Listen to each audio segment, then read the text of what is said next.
जैसा कि हमने वादा किया था कि एमसी क्लासेस में 10 अक्टूबर से लेकर आएंगे एनसीईआरटी के सभी सॉल्यूशन। तो आज पेश है हम लोग फिजिक्स के चैप्टर 1 के साथ। तो हम लोग का टॉपिक क्या था जी? पहला फिजिक्स में टॉपिक है हम लोग का प्रकाश का परावर्तन तथा अपवर्तन। सबसे मजेदार चैप्टर, सबसे मजेदार चैप्टर, सबसे फिजिक्स का सबसे मजेदार चैप्टर। आइए इसी को आज हम लोग पढ़ते हैं। देखिए चैप्टर 10 है हम लोग का। सबसे पहले हम लोग जान लेते हैं प्रकाश। प्रकाश जानेंगे तभी ना उसके गुणों का वर्णन करेंगे, तभी उसका अनिर्भरता पढ़ेंगे, फिर उसके बाद लेंस पढ़ेंगे। सब प्रकाश पर डिपेंड है। तो आप लोग सबसे पहले प्रकाश को समझेंगे, फिर उसके बाद जो उसके गुण हैं, जो उसके कारण हैं, जो लेंस हैं, सब समझेंगे बारी बारी से। तो सबसे पहले प्रकाश को समझ लेते हैं। प्रकाश होता क्या है? एक लाइन में आप लोग को समझाते हैं प्रकाश क्या होता है जी। तो प्रकाश सुनिए, प्रकाश एक प्रकार की ऊर्जा है और आप लोग पढ़ेंगे भी। प्रकाश एकमात्र ऐसी ऊर्जा है जो हमारे पूरे संसार को क्या करती है? प्रकाशित करती है। उसी प्रकाश के बारे में हम लोग पढ़ने वाले हैं। तो प्रकाश एक प्रकार की विकिरण ऊर्जा है। विकिरण का अर्थ होता है जिसमें फैलने का गुण पाया जाता है।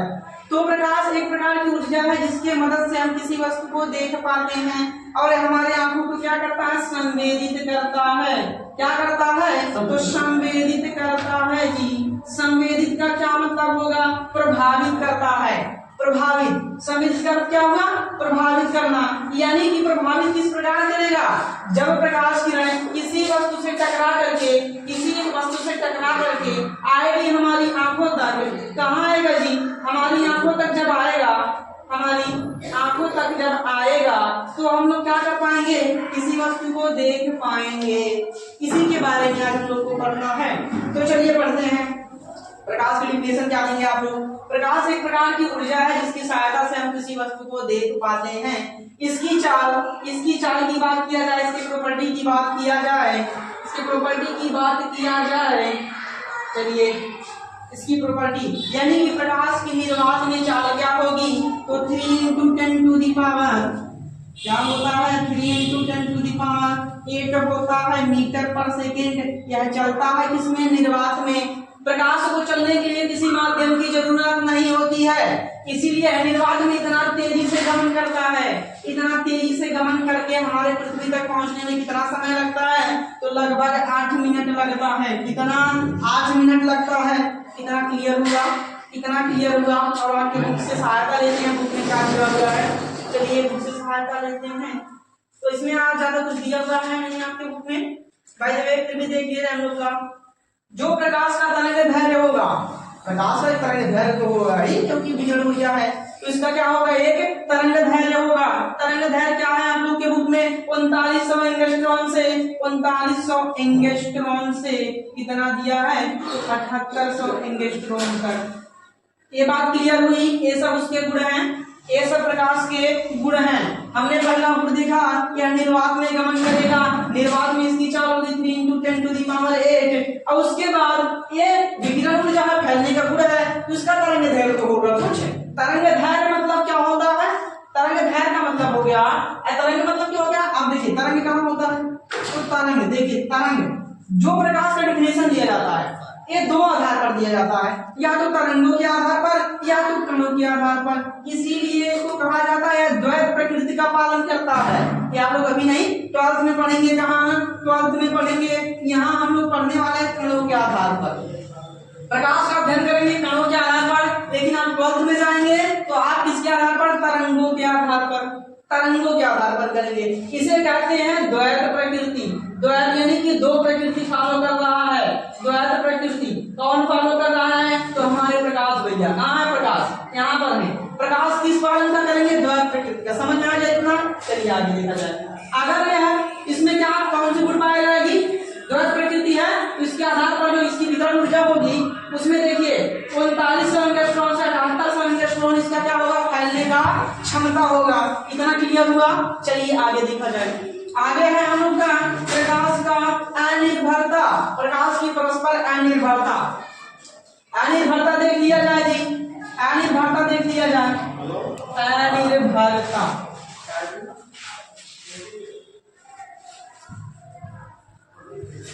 अनिर्भरता लिख लें, थोड़ा सा आसान हो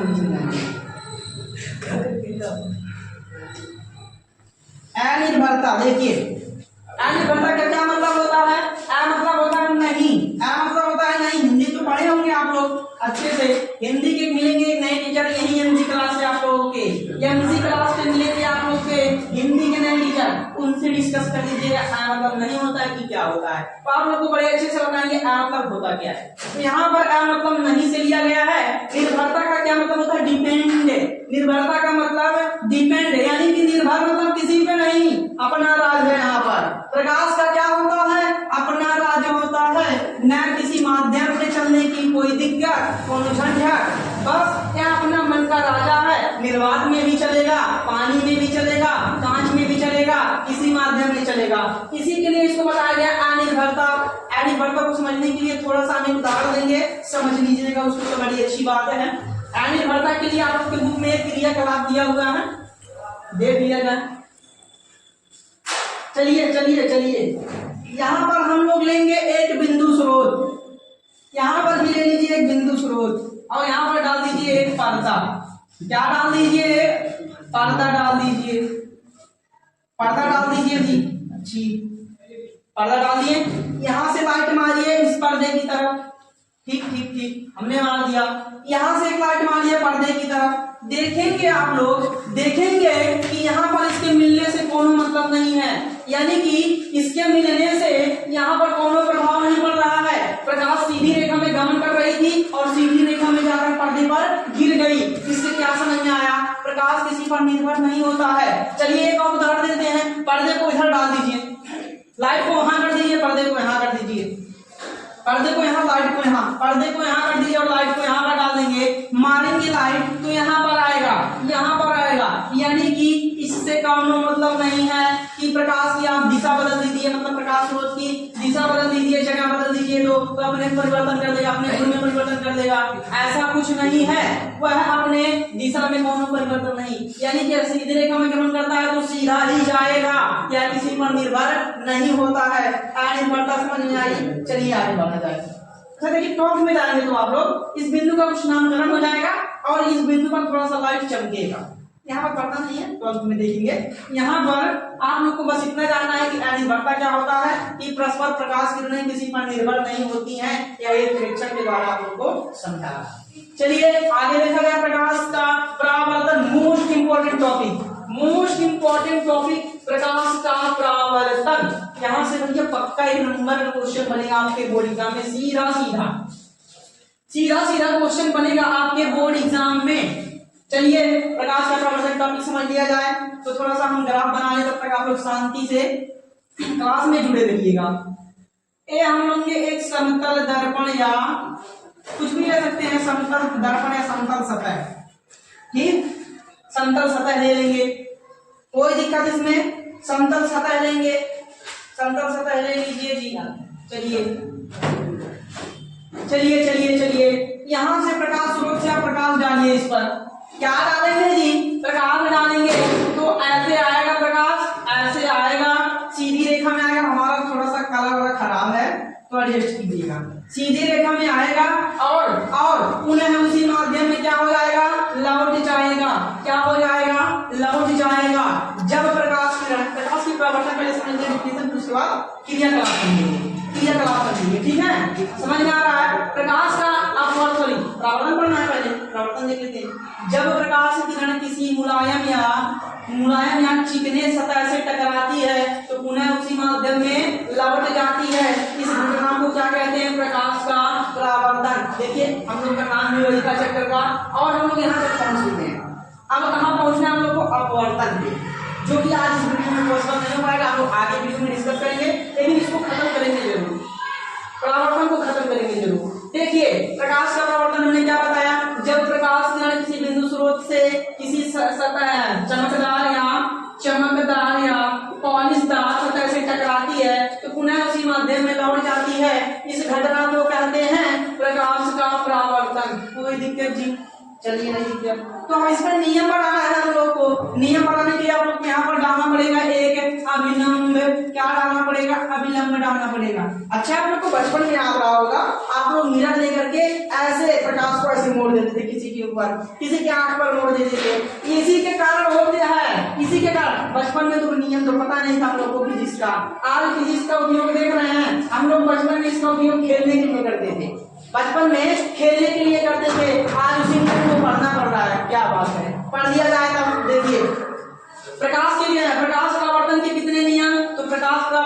दो नियम। कितने नियम जी? दो नियम। दो नियम। अविलंब हमने तो इसलिए डाला है नियम बताने के लिए। चलिए देख लिया जाए। देखिए इसे कहते हैं आपतित किरण। आ करके गिर रही है। क्या? आ करके गिर रही है, आपतित किरण कहते हैं इसको। कोई दिक्कत इसमें जी? आपतित किरण, आपतित किरण। और जो परावर्तित होकर किरण जाएगी उसे कहते हैं परावर्तित किरण। क्या? परावर्तित किरण। कोनो दिक्कत? चलिए कोनो दिक्कत होना नहीं चाहिए, ये सब नॉर्मल है। परावर्तित किरण इतना समझ में आ गया। हमने बीच का नाम तो बता ही दिया। क्या बताया? अभिलंब बताया। क्या बताया जी? अभिलंब बताया है। चलिए लंब का मतलब जहां सीधे खड़ा होना, अभ्यास का कौन बनाया, इसी में डाल दिया गया अभी, यानी कि अभिलंब बना दिया गया इसको। चलिए चलिए चलिए चलिए इसको कहते हैं, ये क्या है अपना एक समतल दर्पण, समतल सतह मान सकते हैं। समतल सतह, समतल सतह। सतह क्या होता है? किसी भी पृष्ठ के मतलब कि किसी भी सतह, सतह क्या कह सकते हैं? किसी भी वस्तु के या किसी भी ऑब्जेक्ट के ऊपरी भाग को सतह कहते हैं। जैसे बोर्ड दिख रहा है आप लोग को, एक स्क्वायर है, सॉरी स्क्वायर नहीं ट्रायंगल है, उसको क्या बोलते हैं? आयत है। एक आयत है, आयत है जी, आयत है। देखिए आयत का जो ऊपरी भाग है, यानी कि जो ऊपर वाला है, यही तो इसकी सतह है। यही तो क्या है इसकी? यही इसकी सतह है जी। यानी कि किसी भी वस्तु के ऊपरी भाग को कहते हैं सतह। समझ में आ गया? यानी कि इसके ऊपर क्या है? यही तो है, इसे कहते हैं परावर्तक सतह। ऊपर वाला होता है परावर्तक सतह, परावर्तक सतह। चलिए ठीक है, परावर्तक सतह हो गया, परावर्तक सतह हो गया। अब देखिए हमने कहा प्रकाश किरण आई किसी माध्यम से, पुनः उसी माध्यम में लौट गई। माध्यम का मतलब क्या? माध्यम आप लोग इसमें ज्यादा क्वालिफाई कर पाएंगे, यानी कि डिफाइन इसमें क्वालिफाई। माध्यम को ज्यादा अच्छे से समझना है तो आप लोग इसमें जाइएगा अपवर्तन में, तो समझ में आएगा। वैसे माध्यम समझ लीजिए, ऊपर वाला अलग माध्यम होता है, नीचे वाला अलग माध्यम होता है। एक सरल माध्यम, एक विगत माध्यम आप लोग को बड़े अच्छे से पढ़ने को मिलेगा। ठीक है, तो देखिए ऊपर से हवा वाला माध्यम था और नीचे भी कौन सा माध्यम है? तो हवा वाला। लेकिन यहाँ पर क्या था? एक परावर्तक पृष्ठ था जो अलग माध्यम है।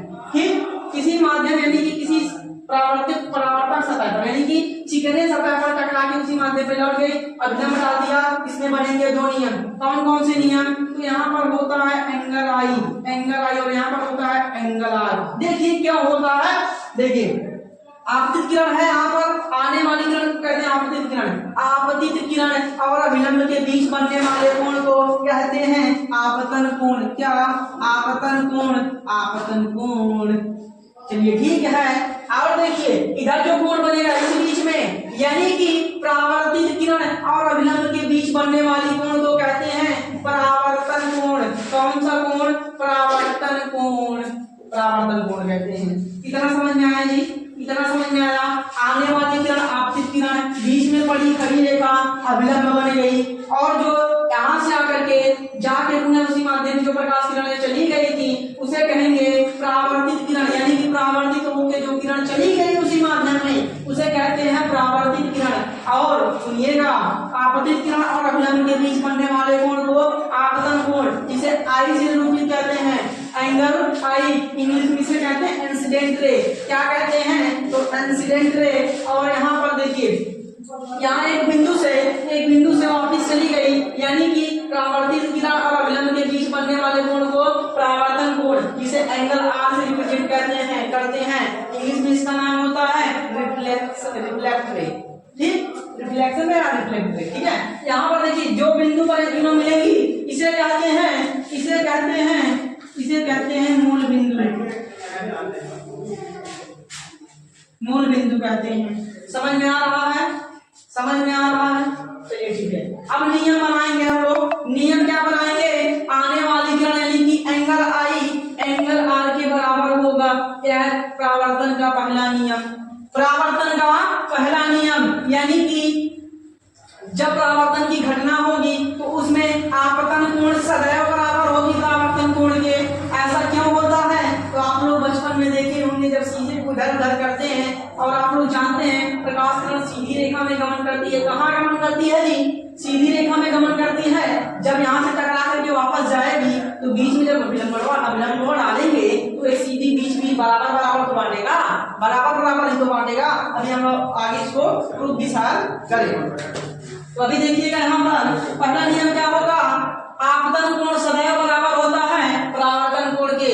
आपतन कोण को किससे निरूपित करते हैं, आपतन कोण को एंगल आई, और सुनिएगा परावर्तन कोण को किससे निरूपित करते हैं, एंगल आर से। यह बन गया आप लोग का कौन सा नियम, कौन सा नियम बन गया, परावर्तन का पहला नियम। दूसरा नियम क्या बनेगा, दूसरा नियम समझेंगे हम लोग। दूसरा, अच्छा देखिए आप लोग ध्यान दे रहे हैं, तो आपतित किरण, अभिलंब, परावर्तित किरण तीनों कहाँ है, एक बिंदु पर ही तो स्थित है। बस लो, यही बन गया परावर्तन का दूसरा नियम। परावर्तन का दूसरा नियम यही है, आपतित किरण, परावर्तित किरण और अभिलंब जिस बिंदु पर यानी कि एक ही बिंदु पर या एक ही तल पर स्थित होते हैं, इसे कहते हैं, इसी को कहते हैं कौन सा, परावर्तन का दूसरा नियम। क्या कहेंगे, परावर्तन का दूसरा नियम। डोंट वरी, आप लोग को घबराने की जरूरत नहीं है, जरा गोजोज नहीं है, समझ में नहीं आ रहा होगा। आप लोग हमारे व्हाट्सएप चैनल से जुड़ सकते हैं, एमजी क्लासेस, जहां आप लोग को मिलेगा सभी सब्जेक्ट का पीडीएफ, सभी सब्जेक्ट का एनसीईआरटी सॉल्यूशन। अब जिसका भी मिल जाएगा तो कुछ जरूरत तो है नहीं, इसका कुछ जरूरत है क्या इसका, बस समझिए हम एनसीईआरटी का सभी पीडीएफ आप लोग को कहाँ देंगे तो एमजी क्लासेस के व्हाट्सएप चैनल पर। कहाँ देंगे जी, व्हाट्सएप चैनल पर दे देंगे आप लोग को। एक बार हम आप लोग को बता देंगे एमजी क्लासेस पे, तो आप लोग वहां से विजिट करके पीडीएफ को ले लीजिएगा, ठीक है। अभी तो पीडीएफ डला नहीं है, लेकिन 12 तारीख से समथिंग 12 अक्टूबर से इस पे पीडीएफ आने लगेगा, तो कुछ चिंता की विषय तो है नहीं। चलिए देखिए यहाँ पर मिल गया आप लोग का कौन सा, परावर्तन का दूसरा नियम। क्या मिला, आपतित किरण, परावर्तित किरण, मूल बिंदु तीनों एक ही तल में, तो एक ही तल तो है, एक ही तल तो है, तीनों एक ही तल में क्या होते हैं, स्थित होते हैं। ये खत्म हो गया आप लोग का, ये खत्म हो गया। आगे देखा जाए कौन सा चैप्टर है, कौन सा टॉपिक है, सॉरी चैप्टर है, कौन सा टॉपिक है, तो इसमें है आप लोग का प्रकाश किरणों की उत्कर्मणीयता। क्या, प्रकाश किरणों की उत्कर्मणीयता। उत्कर्मणीयता का सिद्धांत क्या कहता है जी, उत्कर्मणीयता का सिद्धांत, उत्कर्मणीयता का मतलब समझ रहे हैं जी आप लोग, उत्कर्मणीयता का मतलब हम बना के बताएंगे आप लोग को।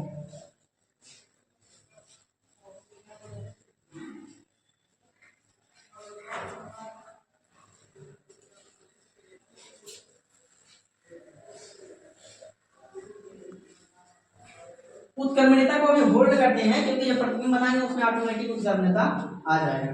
तो प्रतिबिंब देखा जाए, प्रतिबिंब क्या होता है, तो आपके एनसीईआरटी में क्या दिया हुआ है, प्रतिबिंब प्रकाश, यदि प्रकाश किरणें किसी वस्तु से किसी बिंदु से चलकर परावर्तन के पश्चात, क्या कह रहा है, यदि प्रकाश किरणें किसी बिंदु से चलकर किसी वस्तु से परावर्तन के बाद, हमने कहा था यहाँ पर कोई ऑब्जेक्ट रखी है, यहाँ से प्रकाश किरण आ रही है और आप लोग यहाँ से क्या कर रहे हैं, देख रहे हैं किसी वस्तु को, यहाँ से देख रहे हैं। चलिए आपको हमको आता नहीं है बनाने, देख लीजिए ऐसे, यहाँ से देख रहे हैं, तो पहले यहाँ तो प्रकाश किरणें आएंगी, फिर इससे क्या होंगी, परावर्तित होंगी और आपके आंखों तक पहुंचेंगी, तभी तो आपको वस्तुएं दिखाई देंगी, तभी तो दिखाई देंगी। इसीलिए आपके डेफिनेशन में कह रहा है, यदि प्रकाश किरणें किसी बिंदु से चलकर परावर्तन के पश्चात किसी बिंदु से मिलती हुई प्रतीत होती हैं, जहां मिलेंगे जिस बिंदु पर, वही कहलाएगा आप लोग का प्रतिबिंब। क्या कहलाएगा, प्रतिबिंब कहलाएगा। इसमें कोई दिक्कत, चलिए आगे बढ़ा जाए। प्रतिबिंब में तो इसमें देखिए प्रतिबिंब कितने प्रकार के, तो प्रतिबिंब कितने प्रकार के होते हैं जी, प्रतिबिंब पे टॉपिक आप चर्चा छेड़ी गया तो इसको पीछे देते हैं थोड़ा सा।